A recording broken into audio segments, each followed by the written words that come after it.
This is FCS Saturday on 740 The Fan and 107.3 FM. It's getting late, I haven't seen my date, so tell me when the boys get here. You know, it's real, and they're here because of us and the rivalry, so we're going to embrace it. It's here. It's going to be here. There's going to be more people in Brookings than ever if we don't acknowledge it, and it's just going to be like, what's going on? They know what's going on, and so we're going to make it a positive. They have some great weapons. Quarterback, a young quarterback, has playmaking ability, can run the football, can deliver it. Great receivers, tailbacks, they're as deep as anybody out there. Pierre Strong's as good a back as we've seen.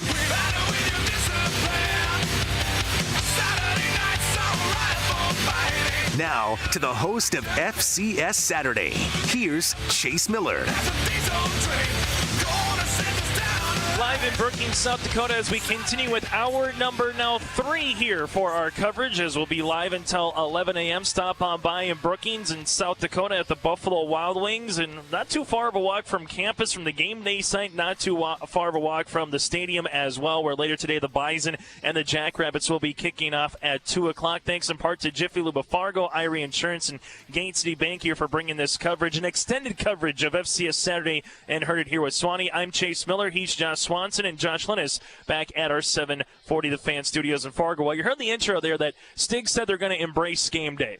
And Matt Entz kind of saying, you know what, we're going to not necessarily downplay it, but it's just the next game on our schedule. Whether it's Missouri State, Illinois State, SDSU, they're the next game. They're the biggest game because that's what's coming up later on Saturday in the week. Well, now it's here. You're seeing a host of Bison fans, a host of Rabbits fans, and we're going to get to some signs later in this hour, the ones that we can deem worthy of arable signs. We'll put it to you that way. But before then, at the bottom of the hour, we're going to have Adam Jones, who is one of the creators of the Dakota Marker, join us at 9:30. But let's get to our first guest in the 9 o'clock hour, and that's Craig Haley, Stats FCS Senior Editor. Craig, thanks so much for taking the time here on a Saturday morning with Swanee and I.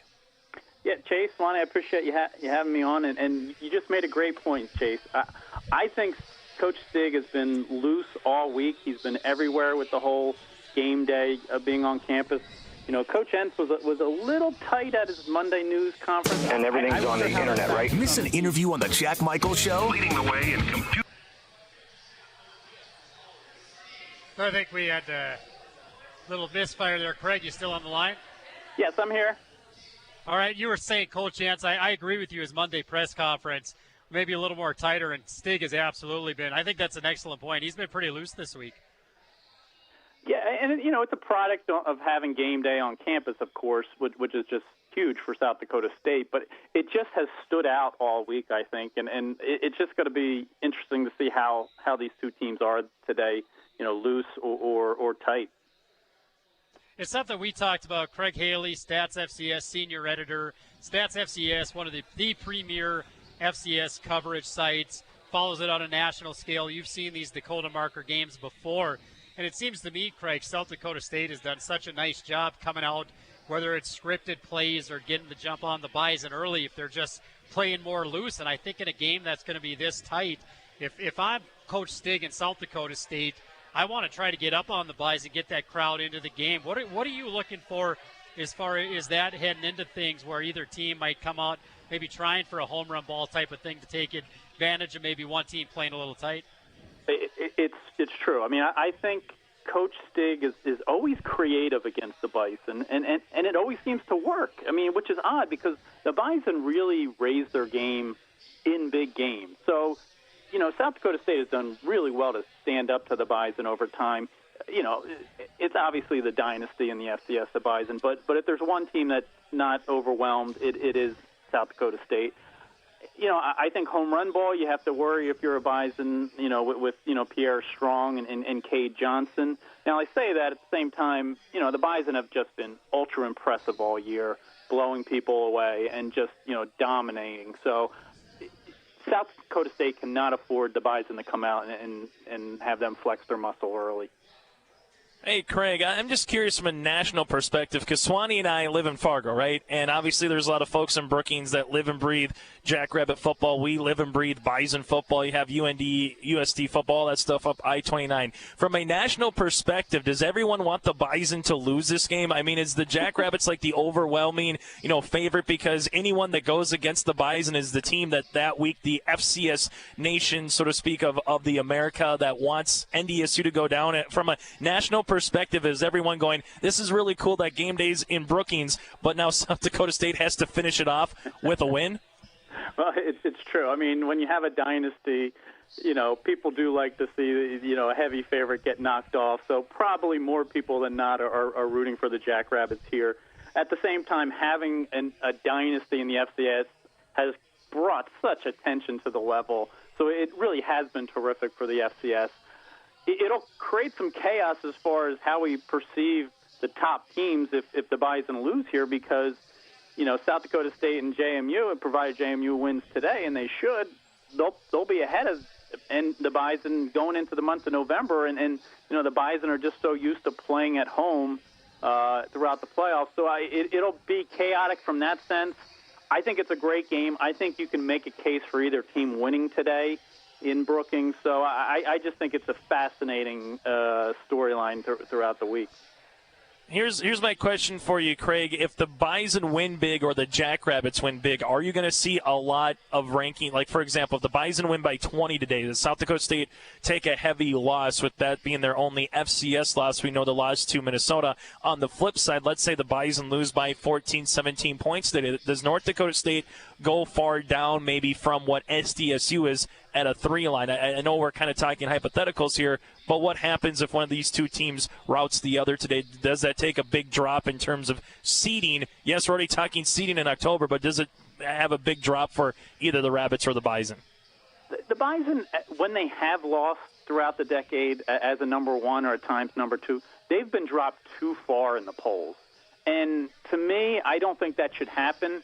If they were to lose today, I would probably not put them beyond 3 because obviously you have some other great teams out there, Weber State or Sac State, Sacramento State, as long as they win today. But to me, you have to give the benefit of the doubt to the Bison for what they are as a program because when they've been dropped too far, they've always come back strong and proved people wrong for dropping them that far. The Jackrabbits, they certainly should drop to, that 5-6 range if it's not a competitive game. They're still one of the premier programs, even with a loss. I mean, to be back-to-back semifinalists, they've been terrific. So I don't see them going beyond 5-6, but I don't think the Bison should really go beyond, say, 3.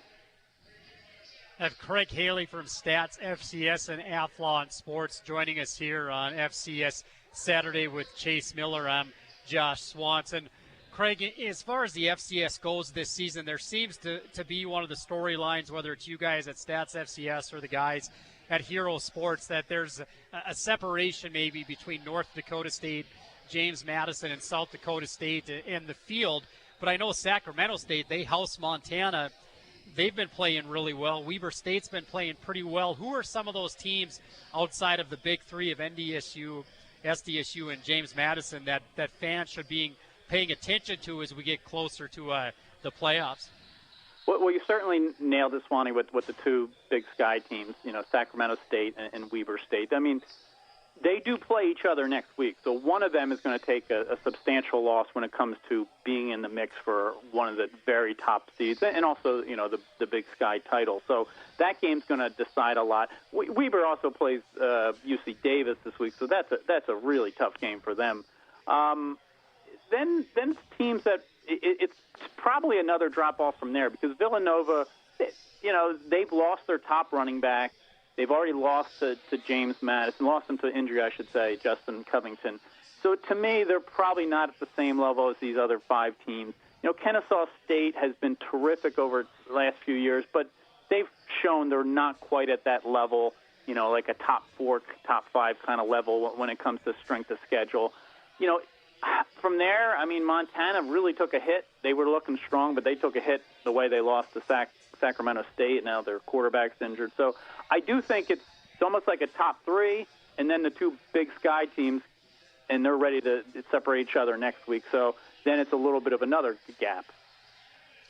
One of the things for an article up on Bison Report, Craig, visiting with you earlier in the week about the Dakota Marker game in the perspective of FCS rivalries, and of course there's Yale-Harvard, Lafayette-Lehigh, the Brawl of the Wild, the HBCU games.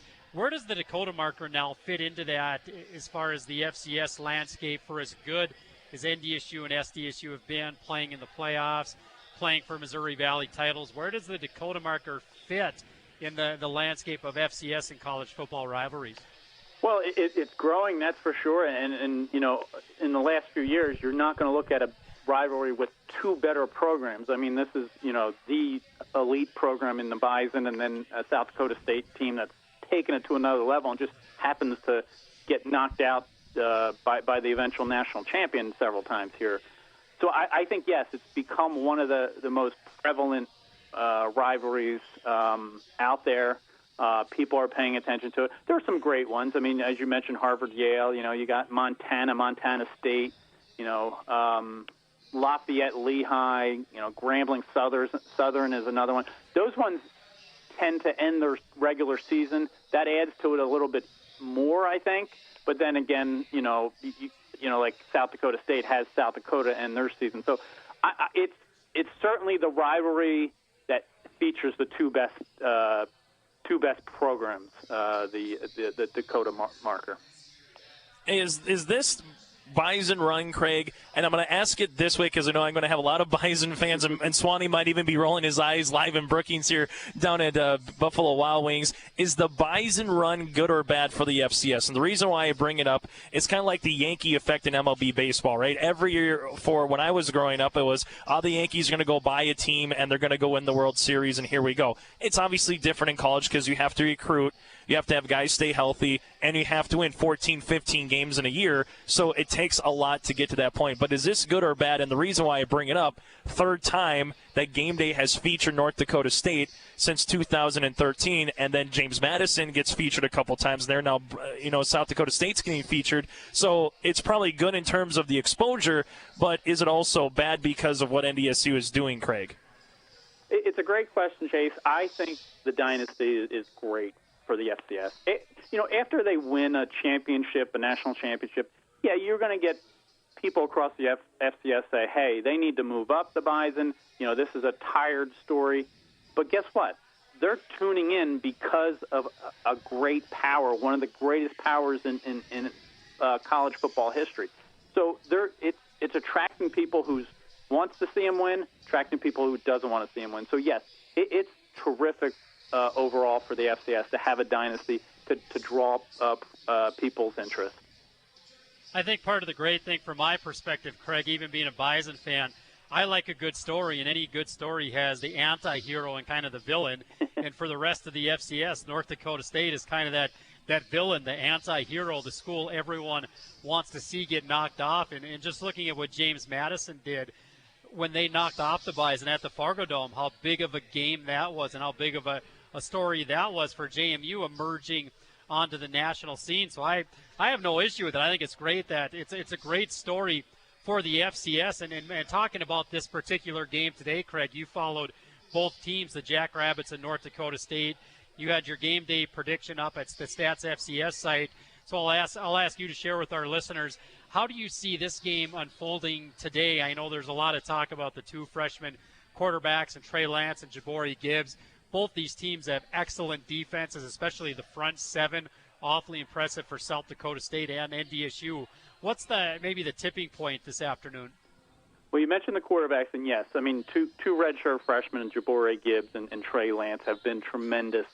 I think there's going to be a little bit of nerves here early on, just because this is a rivalry game and the national game of the week that everybody's looking at, and they're going to sense that early.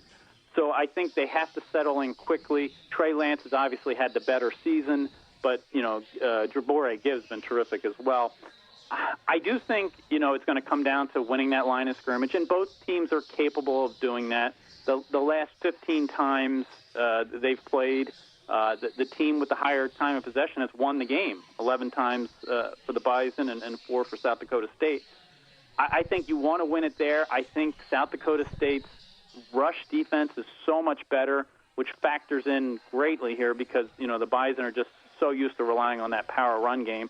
Maybe they have to get a little creative, and they have been great, getting the ball out to tight ends and lately the wide receivers. So I do think you don't want to play from behind here. I do think, Stig is terrific at coming up with something creative, and as I mentioned, it tends to work against the Bison where it doesn't seem to work for any other opponent. So I think you just want to play it close to the vest, play a game of field position, and really win it with your defense. Final thing for you, Craig. Who did you end up picking in this one? I think the line was at 4.5 earlier on Monday that I saw from a 5-dime. So what is your final prediction between the Bison and the Jackrabbits later today? I went with 26-23, the Bison in overtime. I just think it's a classic game. But again, I think you can make the case for the Jackrabbits here because I just think they could maybe break one and a long gain for a touchdown, and maybe that factors in. So I think you can go either way, but I did go with the Bison. Hey, Craig, thanks so much for your time. If people want to read more of your work and kind of what you do on a weekly and daily basis in the FCS, how can they do so, sir? Sure. Our stats site is www.fcs.football. I write for Athlon Sports as well. We're always covering FCS. Thank you. Thank you very much, Craig, for your time. We'll talk to you down the line, okay? All right, gentlemen. Enjoy the game. Yep, thanks, Craig.